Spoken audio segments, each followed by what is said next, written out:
नाज़रीन, सियासत के शौकीन लोगों की ज़िंदगी में और कुछ हो ना हो, ऐसे लोग ज़रूर होते हैं जो उनकी खुशामद करते हैं और उन्हें ये बताते हैं कि वो इलाके के सबसे अहम सियासी रहनुमा हैं, और इसी खुशामद पसंदी की वजह से वो अपना नुकसान भी करते हैं और मुश्किलात में घिरे रहते हैं। आइए चलते हैं मोहल्ला गुलशनपुरा और देखते हैं कि वहाँ के खुद साख्ता चेयरमैन के क्या हालात हैं। ओ अली साहब, हालात क्या होने हैं। एक छोटा सा काम चेयरमैन साहब को कह बैठे हैं, उसके बाद वो ऐसे गायब हुए हैं जैसे गधे के सर से सींग। यार गधे के सर पे सींग होते हैं? नजर तो नहीं आ रहे, मेरा ख्याल गायब हो गए। ऐसा कौन सा काम कह दिया भाई कि जिसके बाद ख्वाजा साहब गायब हैं? और कोई ऐसा काम नहीं है जनाब। इस गली की नुक्कड़ पे पहलवानों ने भैंसों का ढाड़ा बनवा के गली बंद की हुई है। हमने ख्वाजा साहब को इतना ही कहा है कि जरा रास्ता क्लियर करवा दे। ओ यार, रास्ता क्लियर करवा दे। टिबरी क्या कह रहे हो यार? ओ ख्वाजा साहब यहाँ चेयरमैन है या ट्रैफिक वार्डन है जो रास्ता क्लियर करवा दे? ओ यार सीधी गल दस उन्होंने। अली साहब, साडी जिहड़ी आ गली है ना, ये निकलती है सड़क ते ते ਉਹ ਨੁੱਕਰ ਤੇ ਉਹਨਾਂ ਨੇ ਢਾਰਾ ਬਣਾ ਕੇ ਮੱਝਾਂ ਵਾਲਿਆਂ ਨੇ ਤੇ ਉੱਥੇ ਗਲੀ ਬੰਦ ਕਰ ਦਿੱਤੀ ਹੈ। ਅਸੀਂ ਕਿੱਧਰ ਨੂੰ ਜਾਈਏ? बिल्कुल। ਉਹ ਚਲੋ ਇੰਜ ਹੀ ਕਹਿ ਲੋ ਯਾਰ, ਕੰਮ ਤੇ ਛੋਟਾ ਜਿਹਾ ਹੀ ਹੈ ਨਾ। ਉਹ ਤੈਨੂੰ ਛੋਟਾ ਜਿਹਾ ਕੰਮ ਲੱਗਦਾ ਹੈ, ਜਿਹੜੇ ਭਲਵਾਨ ਹੀ। तो ख्वाजा साहब क्या कब्जा खत्म करवाने के लिए गए हुए हैं? कह के दे हुई गए सन कि जी कोई मसला नहीं, मैं आज ही रास्ता क्लियर करवा देना वा। ਉਹ ਯਾਰ ਖਵਾਜਾ ਸਾਹਿਬ ਨੂੰ ਇਕੱਲੇ ਹੀ ਭੇਜਤਾ, ਨਾਲ ਗਏ ਨਹੀਂ ਅਸੀਂ। ਓਏ ਉਹ ਫੋਕਾ ਭਲਵਾਨ ਜਿਹੜਾ, ਉਹਨੂੰ ਤੇ ਗੱਲ ਕਰਨ ਦੀ ਤਮੀਜ਼ ਨਹੀਂ ਗਈ। ਯਾਰ ਤੈਨੂੰ ਇੰਨੀ ਹਮਦਰਦੀ ਹੋ ਰਹੀ ਏ ਤੇ ਤੂੰ ਟੁਰ ਜਾਣਾ ਸੀ ਚੇਅਰਮੈਨ ਦੇ ਨਾਲ। ਜਾ ਟੁਰ ਜਾ, ਕੋਈ ਮਸਲਾ ਹੋਵੇ ਤੇ ਸਾਨੂੰ ਸੱਦ ਲਈ। ਬਹਿ ਜਾ, ਐਡਾ ਸੱਦ ਲਵੀਂ ਸਾਨੂੰ, ਐਡਾ ਤੂੰ 1122। वैसे अगर ख्वाजा साहब आपके काम से गए हुए हैं तो फिर तो बाली ठीक कह रहा था। वो कौन सा कोई मुंतखब चेयरमैन है, मुरव्वत और वज़ादारी में आप लोगों के काम कर देते हैं और आप हैं कि उनको सपोर्ट ही नहीं कर रहे। ओ जी, हमने काम का नहीं कहा, उन्हें खुद ही शौक है चेयरमैन बनने का, तो फिर बन के दिखाएं। ਕੰਮ ਉਹਨਾਂ ਕੋਲ ਟਕੇ ਦਾ ਨਹੀਂ ਹੁੰਦਾ। ਇੱਥੇ ਬਹਿ ਕੇ ਉਹਨਾਂ ਦੀਆਂ ਗੱਲਾਂ ਸੁਣ ਲਓ, ਹਰ ਵੇਲੇ ਵਜ਼ੀਰ ਆਜ਼ਮ ਹੌਸਦੀਆਂ ਕਰਦੇ ਨੇ। सियासतदान हो तो डोगर जैसा, जिसकी वाकफियत थाने में भी है, अस्पताल में भी है, और वो काम भी आ जाता लोगों के। और ख्वाजा साहब के कहने पे तो नर्स टीका नहीं लगाती। ਆਏ ਖਵਾਜਾ ਸਾਡਾ ਆਵੇ ਆਵੇ ਖਵਾਜਾ ਸਾਡਾ ਆਵੇ ਆਵੇ ਖਵਾਜਾ ਸਾਡਾ ਆਵੇ ਆਵੇ ਛੱਡ ਦੇ ਉਹ ਪੁੱਤਰੀ, ਛੱਡ ਦੇ। ਐਸ ਲਿਖਾ ਦੇ ਨਾਰੇ ਲਾਣ ਦੇ।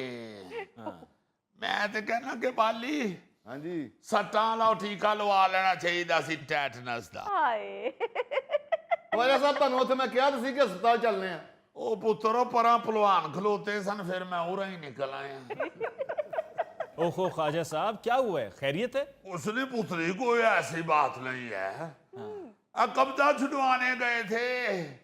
ये गली की नुक्कड़ पे पहलवानों ने कब्जा किया हुआ था। मैंने कहा अभी छुड़वा के आता है चेयरमैन। और मैं जब उधर पहुंचा हूं तो मैंने कहा ओए छड्डो कब्जा। उन्हें कब्जा नहीं छड्डिया, खाजे नूं छड्ड दित्ती। ओहो, मारा उन्होंने? ਉਹ ਨਹੀਂ ਪੁੱਤਰ, ਕਿਸੇ ਦੀ ਜ਼ਰੂਰਤ ਹੈ ਖਾਜੇ ਨੂੰ ਮਾਰੇ। ਉਹਨਾਂ ਨੇ ਪਹਿਲਾਂ ਹੀ ਧੱਕਾ ਮਾਰਿਆ ਤੇ ਮੈਂ ਸਾਰੀ ਗੱਲ ਸਮਝ ਗਿਆ। ਮੈਂ ਐਵੇਂ ਅਜ਼ਰਾਹੇ ਤਫੰਨਨ ਉੱਠ ਕੇ ਗਿਆ। ਮੈਂ ਕਿਹਾ ਕੀ ਕਰਨ ਡਏ ਹੋ? ਤੇ ਦੂਜੇ ਭਲਵਾਨ ਨੇ ਧੱਕਾ ਮਾਰਿਆ, ਮੈਂ ਪਰਾਂ ਖੁਰਲੀ ਤੇ ਜਾ ਕੇ ਡੇਗਾ।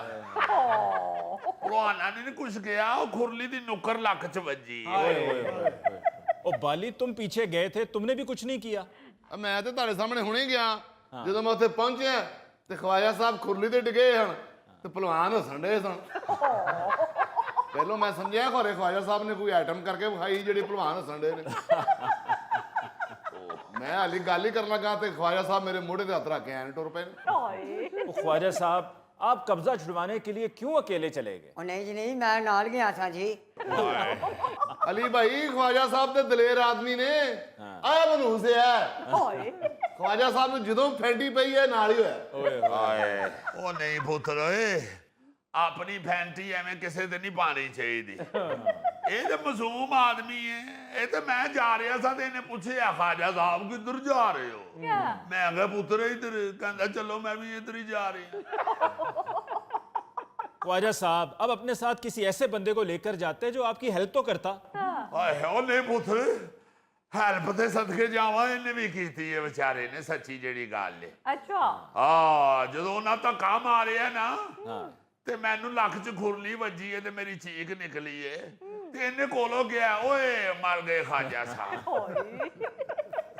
ਇਹਦੀ ਇਹ ਗੱਲ ਸੁਣ ਕੇ ਹੀ ਭਲਵਾਨ ਮੁੜੇ ਨੇ, ਨਹੀਂ ਤੇ ਉਹਨਾਂ ਹੋਰ ਮਾਰਨਾ ਸੀ। ਖਾਜਾ ਸਾਹਿਬ ਤੁਸੀਂ ਮੈਨੂੰ ਤੇ ਆਵਾਜ਼ ਮਾਰਦੇ। ਉਹ ਪੁੱਤਰ ਉੱਥੇ ਕਿਹੜੀ ਦੇਖ ਖੁੱਲੀ ਸੀ। ਬਸ ਪੁੱਤਰ ਜਿਹੜੀ ਸੱਟ ਕਿਸਮਤ 'ਚ ਲਿਖੀ ਹੋਵੇ ਨਾ ਉਹ ਵੱਜ ਹੀ ਜਾਂਦੀ ਹੈ, ਨਹੀਂ ਤੇ ਭਲਵਾਨਾਂ ਦੀ ਕੀ ਜ਼ਰੂਰਤ ਹੈ। ਇਹ ਕਿਸਮਤ होती है जो बंदे को फैंटी पड़वाती है। ਮੈਂ ਤੇ ਸ਼ੁਕਰ ਕਰਨਾ ਕਿ ਭਲਵਾਨਾਂ ਦੇ ਸਾਹਮਣੇ ਮੈਂ ਨਾਰਾ ਨਹੀਂ ਮਾਰਿਆ, ਖਵਾਜਾ ਸਾਡਾ ਆਵੇ ਹੀ ਆਵੇ। ख्वाजा साहब, आपको मालूम नहीं है ये कब्जा माफिया वाले लोग कितने खतरनाक होते हैं। आपको चाहिए था कि आप पुलिस को बुलवा लेते। आए वो बुजुर्ग कहते हैं ना कि जिसका काम उसी को साजे और करे तो ठींगा बाजे। ओए अली मुमताज साहब, इस वक्त ठेंगा नहीं, इस वक्त तो पसलियां ही बज रही हैं। हाय हाय हाय, कोई ऐसी बात नहीं की, अल्लाह जानता है, रब को जान देनी है, मैं गलत बात क्यों करूंगा। मैंने तो अभी जाके सिर्फ इतनी बात की है जी कि ये जहाँ पे आपने टारा बनाया हुआ है ये सरकारी जमीन है, वो ख्याल करो। सही हाले ख्याल करो, मेरे मुंह च ये तो ना ख्याल ही नहीं कीता, सीधा धक्का कट मारे। ओ पुत्री, मैंने धक्के का भी गुस्सा नहीं किया। काम उस वक्त खराब हुआ है जब मैं जाके गिरा हूं खुरली पे, तो जो पास भैंस बांधी हुई थी वो उधर से ही चाटना शुरू हुई है जहाँ सट बजी है। हाय हाय हाय, असल में मेरा जिस्म नमकीन है ना। ਖਵਾਜਾ ਸਾਡਾ ਖਵਾਜਾ ਸਾਡਾ ਖਵਾਜਾ ਸਾਡਾ। ਓਏ ਪੁੱਤਰ, ਉਹ ਬਸ ਕਰ ਦਿਓ ਬੇਟਾ, ਇਹ ਨਾਰੇ ਹੀ ਲੈ ਦੇ ਜਾਂਦੇ ਨਹੀਂ ਲੀਡਰਾਂ ਨੂੰ। ਹਾਏ ਉਹ ਸ਼ੁਰਲੀ ਖਵਾਜਾ ਸਾਹਿਬ ਦੇ ਘਰ ਜਾ ਤੇ ਸਤਾਨੀ ਬਾਜੀ ਨੂੰ ਕਿਹਾ ਦੁੱਧ ਜਲਦੀ ਪਾ ਕੇ ਭੇਜਣ। ਤੇ ਨਾਲੇ ਇੱਟ ਵੀ ਗਰਮ ਕਰਕੇ ਦੇਣ। अच्छा जी। ਉਹ ਨਾ ਪੁੱਤਰ ਨਾ, ਉਹਨੂੰ ਨਾ ਜਾ ਕੇ ਦੱਸਣਾ, ਉਹਨੇ ਇੱਟ ਗਰਮ ਨਹੀਂ ਕਰਨੀ, ਠੰਡੀ ਕੱਢ ਮਾਰਨੀ ਹੋ। वो तो पुत्री पहले ही मेरी सियासी सरगर्मियों के खिलाफ है। ਹਾਏ ਉਹ ਖਵਾਜਾ ਸਾਹਿਬ ਬਾਜੀ ਹੋਣੀ ਕਰਦੇ ਤੇ ਤੁਹਾਡਾ ਹਮਦਰਦੀ ਨੇ ਨਾ।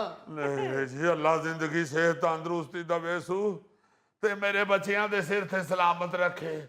है पुत्री, ओदी वजह तो इते भलवाना ने छड़ दिता है। जदों जाके मैं खुरली ते डिग्गा ते मैनूं आवाज आई है निके भलवान दी।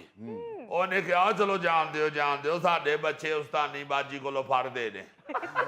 ਹਾਏ ਸਿਆਣੇ ਪੁੱਤਰੀ ਸਹੀ ਕਹਤੇ हैं, आखिर तलीम ही बचाती है इंसान को। ਹਾਏ ਹਾਏ ਹਾਏ ਹਾਏ, ਖਵਾਜਾ ਸਾਡਾ ਆਵੇ ਆਵੇ, ਖਵਾਜਾ ਸਾਡਾ ਆਵੇ ਆਵੇ, ਖਵਾਜਾ ਸਾਡਾ ਆਵੇ ਆਵੇ। ਇਹ ਹੁਣ ਕਿੱਥੋਂ ਬੇਇੱਜ਼ਤ ਹੋ ਕੇ ਆਏ ਹੋ? आपको किसने कहा है? ਮੈਨੂੰ ਕਿਹਨੇ ਕਹਿਣਾ? ਜਦੋਂ ਵੀ ਤੁਹਾਡੇ ਨਾਂ ਦੇ ਨਾਰੇ ਵੱਜਦੇ ਨੇ ਤੇ ਕਿਧਰਿਓ ਨਾ ਕਿਧਰਿਓ ਬੇਇੱਜ਼ਤੀ ਹੋ ਕੇ ਆਏ ਹੁੰਦੇ ਹੋ। लो जी अली मुमताज साहब, ये होती है तालीम।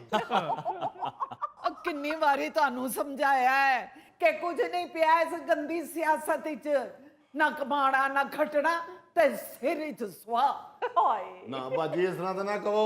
ਉਹ ਸੋਸ਼ਲ ਮੀਡੀਆ ਤੇ ਵੇਖੋ ਖਵਾਜਾ ਸਾਹਿਬ ਕਿਤੇ ਇਫਤਤਾਹ ਕਰ ਰਹੇ ਨੇ, ਕਿਤੇ ਤਕਰੀਰ ਕਰ ਰਹੇ ਨੇ। ਕਿੱਥੇ ਮੀਟਿੰਗਾਂ ਕਰ ਰਹੇ ਨੇ। ਉੱਤੋਂ ਇੰਨੀਆਂ ਮੀਟਿੰਗਾਂ ਤੇ ਤਕਰੀਰਾਂ ਹੀ ਸੁਣਦੇ ਹੋ ਤੇ ਥੱਲੇ ਜਿਹੜੇ ਲੋਕ ਗਾਲਾਂ ਕੱਢ ਰਹੇ ਹੁੰਦੇ ਨੇ ਉਹ ਨਹੀਂ ਪੜਦੇ। ਉਹ ਬਾਜੀ ਜਿਹੜੇ ਗਾਲਾਂ ਕੱਢਦੇ ਨੇ ਉਹਨਾਂ ਦਾ ਆਪਣੇ ਮੂੰਹ ਗੰਦਾ ਹੁੰਦਾ ਹੈ।